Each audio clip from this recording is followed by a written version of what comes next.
It is the Dirty Laundry Game Worn podcast, episode number 11. It just feels nice to still be in double digits, and we hit 10 2 weeks ago. I took a week off last week just because of all kinds of other projects going on. Of course, ramping up for the regular season. We're now technically, actually, we are by this point, but we had the games over in Europe. You know, those jerseys will be highly sought after. The Prague games. I know even collectors away from those teams will go after them.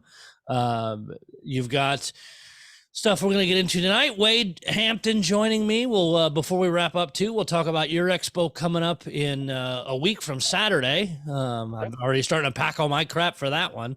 I'll also be bringing the podcast kit, so we'll pull a bunch of the collectors together, do a podcast Saturday afternoon. That'll be a fun discussion. How we doing? Good. Ready to have some fun in a couple weeks, and excited to be here tonight and talk about some jerseys, getting some dirty laundry. Yes, and again, this is rumor, but it's what I will call strong because there's other evidence dropping with it that the Blues, who have not shown any reverse retro stuff yet, I'm almost, because we haven't seen several teams yet. I'm almost wondering if the NHL has put something in place and says you have to wait until this time to put it out. You remember last year they did the thing where they did like that quick flash Adidas video, and you could like try to screenshot to get your team's info. I'm wondering when that's going to come out. I think today I tweeted, like I mentioned to you before we got started, I tweeted to the Blues like, hey, when are we getting a jersey schedule for this season? And you know, they usually release that like, hey, we're wearing these this night, and what they're planning on doing. So looking forward to hearing from them soon. So somebody caught this, that Fanatics is putting a bunch of their stuff out online, all the hats, the shirts, whatever. Somebody caught this one, and I want to share the screen here with this to indicate that this may be the coloring and the setup of the reverse retro jersey. The yellow coloring, the blue and white stripes, and this St. Louis Blues logo. For some people may have seen this, probably more if you're Blues oriented. This actual logo was the original design of what the 1967 Blues logo was going to be. The prototype. Yes, what they call the prototype one. The Blues did actually use this recently, the year they hosted the Winter Classic. They did these up for the one because it's Winter Classic and all those kind of pieces, and also they had jerseys both in white and blue made up with this logo for a skills competition with current players and with alumni. So we have seen this before. It looks sharp. Let me end my screen sharing here. And again, you see the Fanatics tag and everything on that hat. So it's a totally legit. It's not somebody just mocked it up. And I should have grabbed the picture on the other side. It does have the orange NHL shield, which they're also using this year. And if you can see over my shoulder, that is one of the, that's a game issued, one of the Blues, lost my train of thought. The skills competition jerseys they did for just the in-house one. So like I said, they had those in both blue and in white. It would make sense because they've kind of worn them before. Yeah. They'll look sharp, and it's something totally way off different than anything we've really seen. I mean, other than being shown a little bit the first Winter Classic the Blues did, it's not been out there anywhere.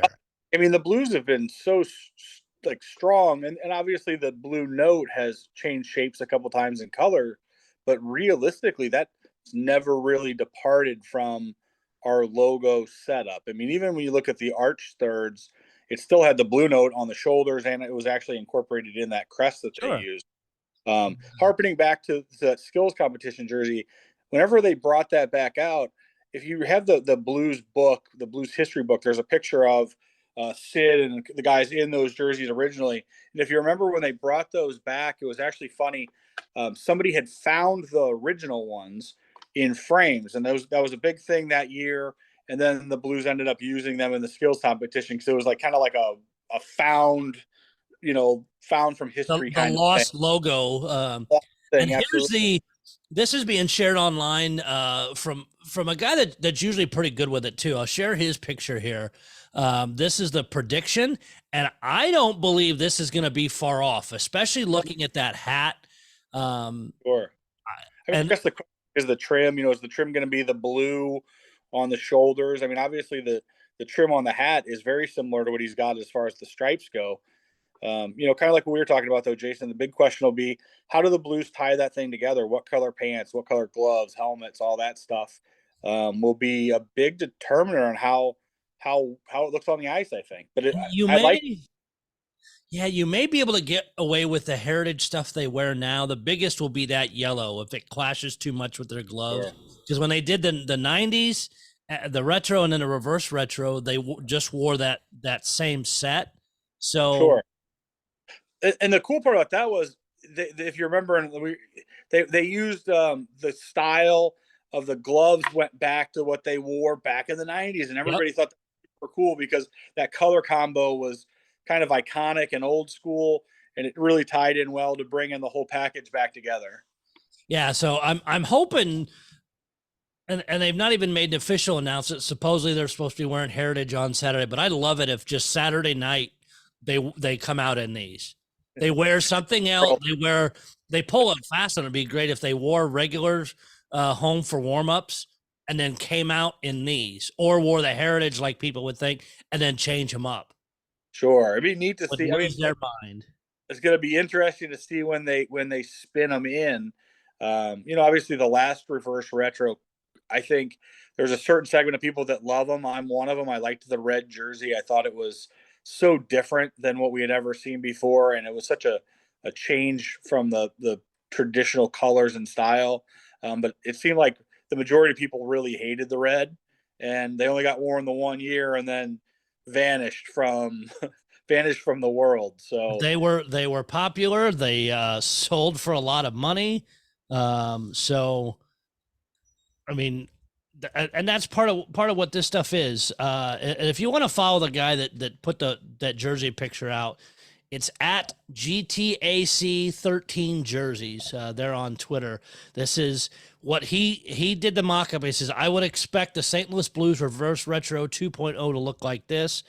And he shared several other teams that when they came out were very, very close to what he showed. So he's very good. I don't know if he's got an in there or what, but I'm okay with that. I mean, a lot of people just flat out hated the reverse retros with all the red because you look like Ronald McDonald walking around in that thing.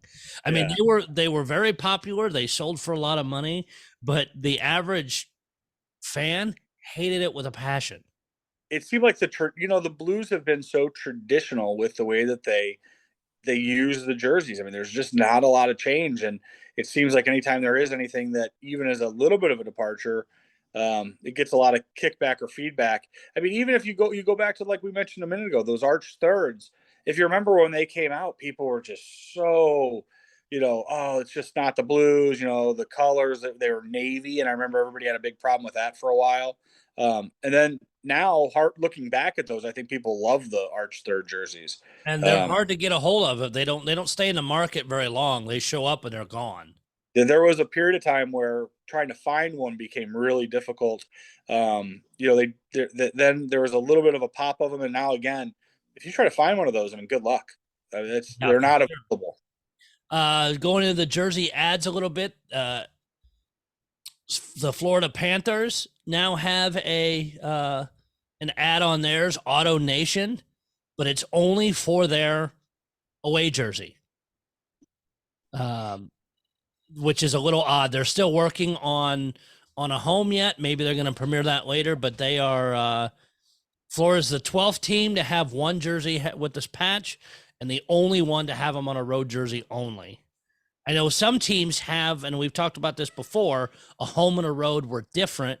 In the case of some having casinos, they did the homes because you get into issues where gambling's not legal in some states. totally get it. So you'll see a little bit of that. St. Louis Blues today also announced that they have BJC Healthcare for their home helmets, and then the auto repair. They're a big NHL sponsor for the what's the name of the company? The Car Shield. yes, thank you. They're the roads, because Car Shield's Yeah. known all over the place. It seems like a lot of the teams are going with like a national brand for their road stuff, which would just kind of work better. So I think that might be the thing you see is I think the teams that use different ones will have more of a local brand on their home thing, kind of like BJC, is a local hospital chain, I guess is the best way to put that. And I think you'll probably that teams that wear different ones, you'll probably see that you'll see a more local brand for their home, you'd assume. Yeah, and it's interesting to watch a lot of the teams, and again, every time a team, and there is also rumors. I reached out to Paul Rank today. He'd sent me some a link to Twitter earlier from a CEO of a company showing his company name on the front of the jerseys. The Sharks have not confirmed this yet or put anything out. Paul's trying to find out more. He was at an event yesterday, said nothing was said, so it's still up in the air, but it looks like the Sharks will have at least four for a home jersey.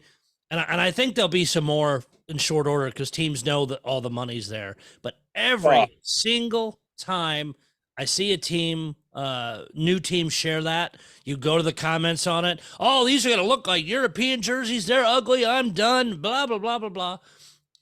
But they're not going to have any trouble selling them once they hit the auctions or the shops online for the game-worn ones. I just don't buy it.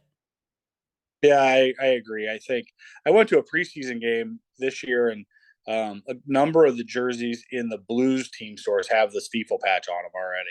Yeah, I knew they were going to do that. A lot of teams are selling their replicas in that because they want them to look identical. I take a little issue with that because then I feel maybe those prices should be lower. I mean, not by a lot. The company's paying to advertise.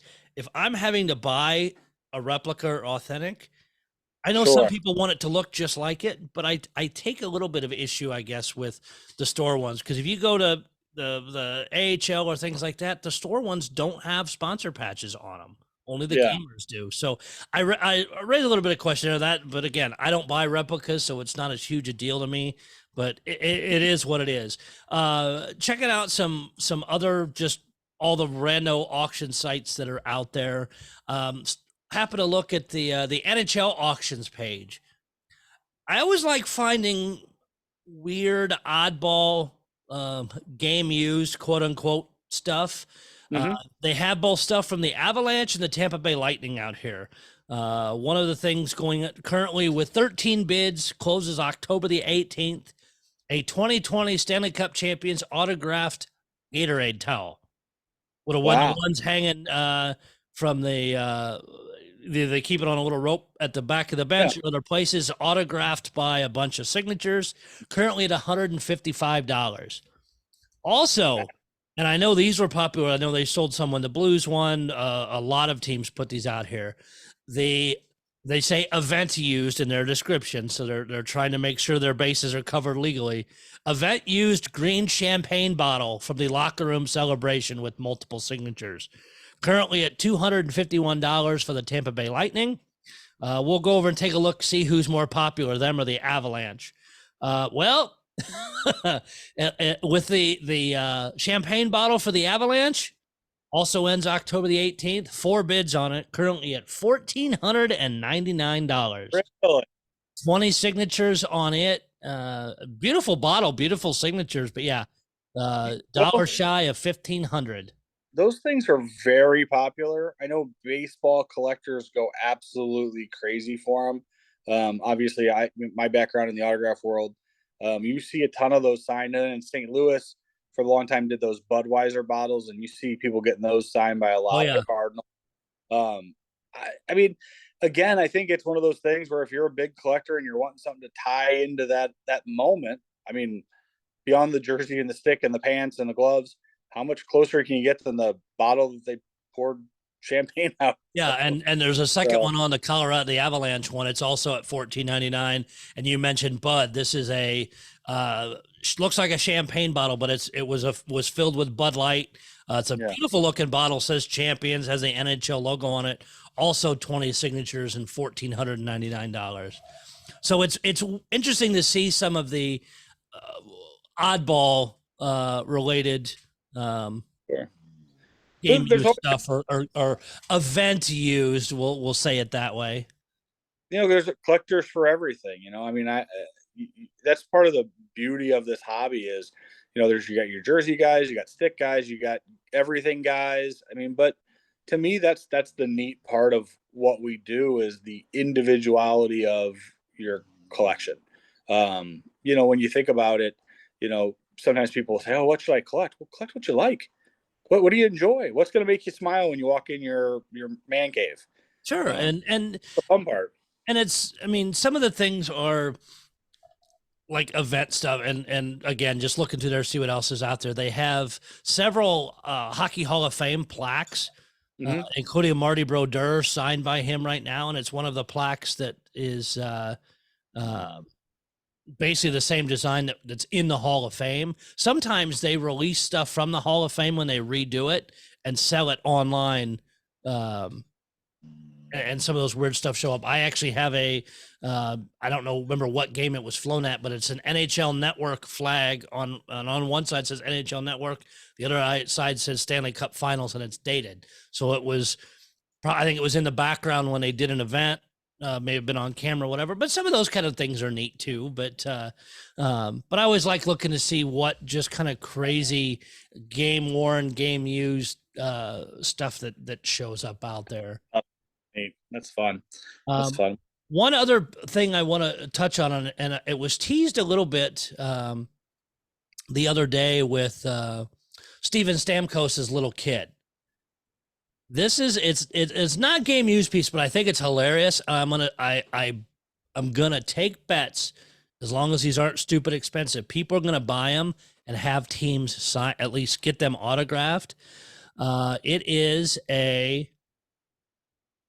coming by the company Cool Cars Playground. An electric ride-on Zamboni. So basically, like, think Power Wheels.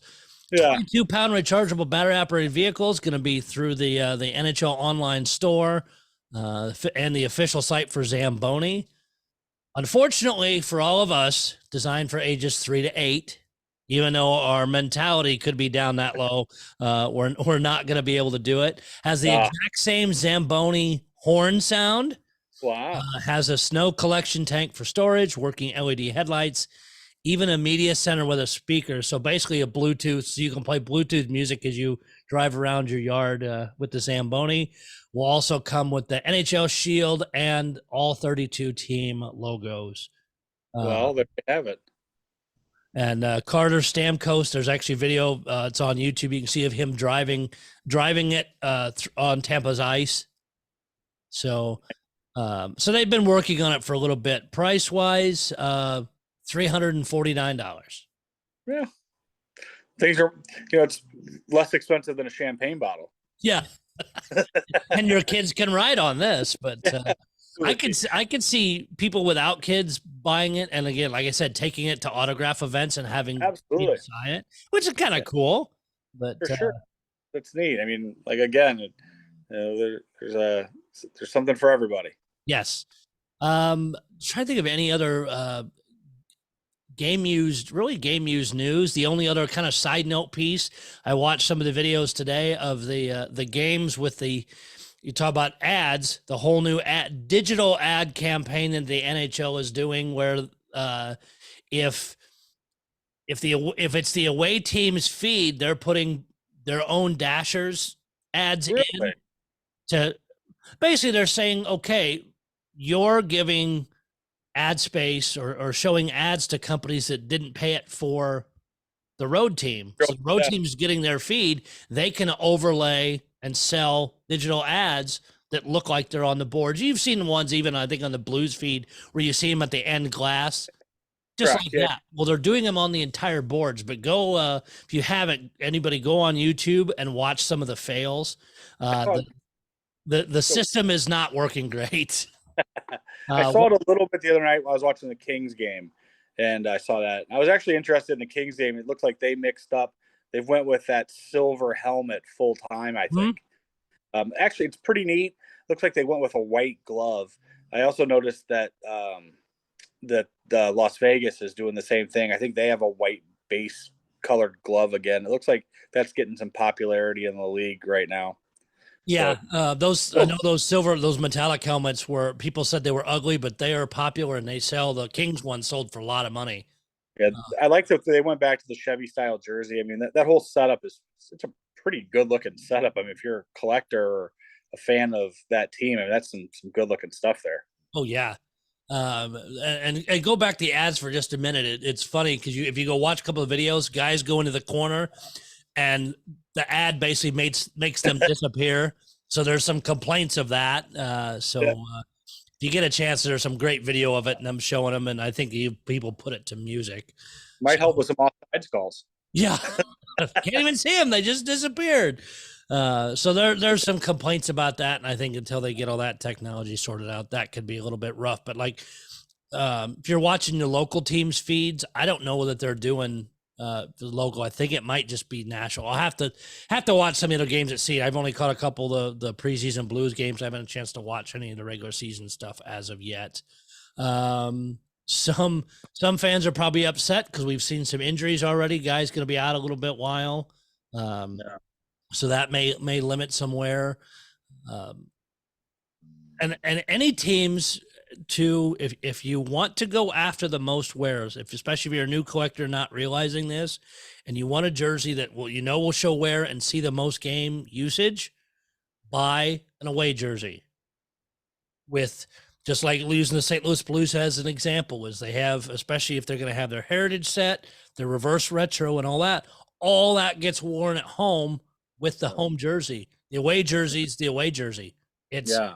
that's you. Sometimes teams you may see them swap for one game if the home team requests a change for something, like the Blues did that last year with Phoenix. Mm-hmm. But otherwise, the whites are worn the most. Yep. So if you're looking for number of games used on a jersey, the aways are definitely the way to go there. For just a little collecting tip for anybody that hadn't crossed their mind. I've actually been thinking about this a little bit. I mean, I'm going to be interested to see at some point. It's been I don't know how many years. When is the NHL going to switch back and make the whites the home again? And something I had read a long time ago. One of the reasons they do that is because there are statistics at how many fans buy the home versus the away jersey, no matter what the color is.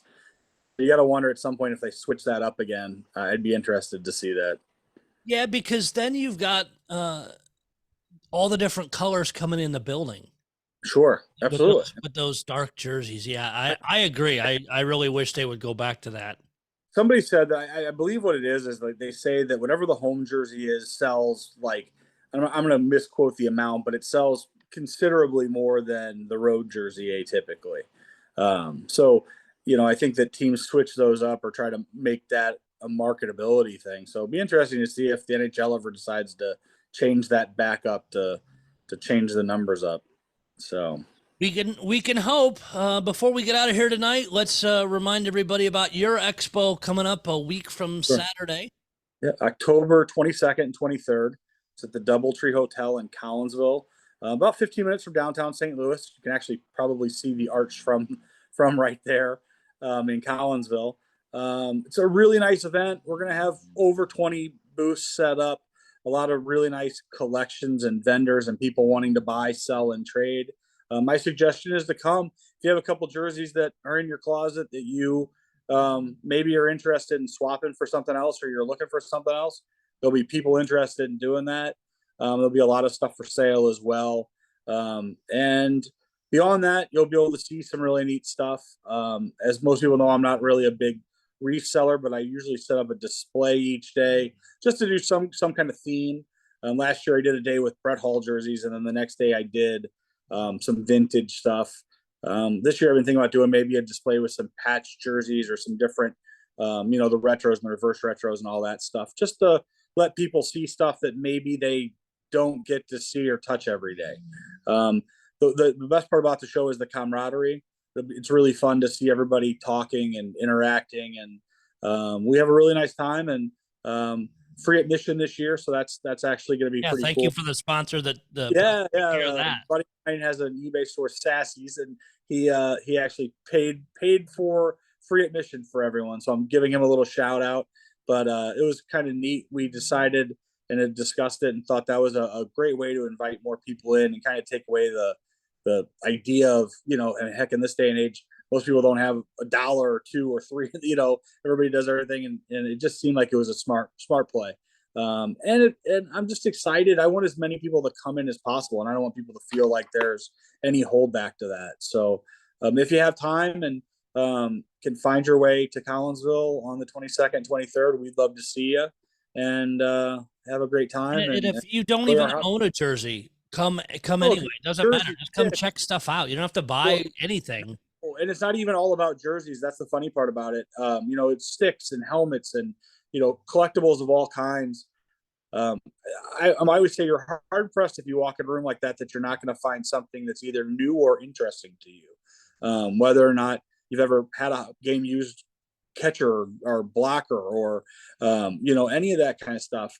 And the knowledge in that room, people like Doc and some of the other guys that are just lifetime hobbyists who can really educate you and teach you some stuff. I know last year, Doc, you brought some custom crafted specials and showed some people the differences in the game use. I mean, if you're wanting to be a hobbyist or you're trying to increase your knowledge, there's nothing better than interacting with other interested parties and knowledgeable collectors. And it's fun. I mean, I have a blast. It's a weekend I look forward to every year.